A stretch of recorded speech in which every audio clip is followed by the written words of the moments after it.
Depuis des temps immémoriaux, leur construction ne cesse d'étonner les esprits et de pousser jusqu'aux théories du complot. Un chef-d'œuvre architectural absolu, une syllabe dans le sens est un mirage, une chimère. Les pyramides de Gizeh doivent être gravées dans les mémoires comme un tatouage indélébile. Comment peut-on expliquer l'inexplicable? Il y a probablement plus de 4000 ans, 2 millions de blocs de calcaire ont été transportés sur une distance de 13 km pour les poser sur le plateau de Gizeh. La précision avec laquelle ces blocs, tous différents en forme, ont été posés pour réaliser une seule pyramide qui s'étend sur 230 mètres de côté et 140 mètres de hauteur, dépasse l'entendement.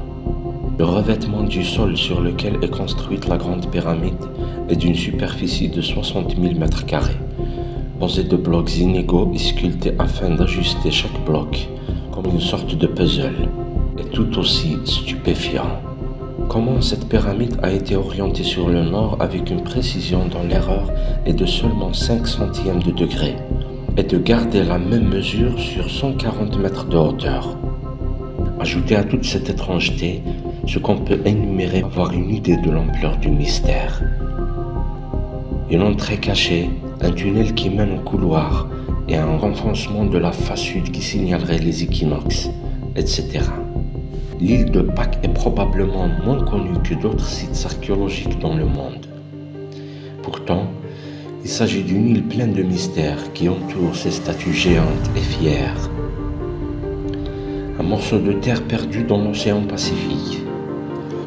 Plus de 1000 statues géantes ont été sculptées, dont quelques-unes sont posées sur différents endroits de l'île. On les appelle moai.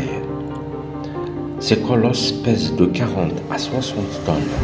Comment de telles statues géantes sculptées, transportées depuis une carrière volcanique et disposées de manière anticipée?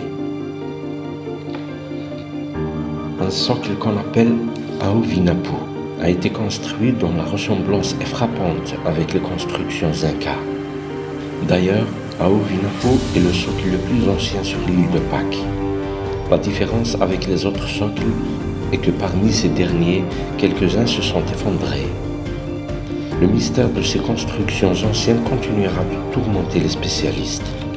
Au Pérou, dans l'ancienne capitale inca, il y a une église catholique qui a été construite sur Purcancha, un temple inca dont l'agencement des blocs est parfait. Des sites comme Cara ou le Machu Picchu sont le résultat d'une civilisation brillante qui a vécu il y a 5000 ans, donc contemporaine de l'époque des pyramides de Gizeh. Les formes polygonales extrêmement complexes qui ont été utilisées par les anciens bâtisseurs pour la construction des pyramides de Sacsayhuaman, Machu Picchu ou d'Ahuwinapu, alors que ces sites sont séparés par des milliers de kilomètres, posent une énigme à laquelle on ne pourra pas apporter de réponse de sitôt. Face à la perfection commune de ces civilisations qui se trouvent chacune au bout du monde, on se doit d'être humble et en admiration. Ce sont des bijoux architecturaux inestimables, desquels il faudra s'inspirer pour nos futurs modèles architecturaux.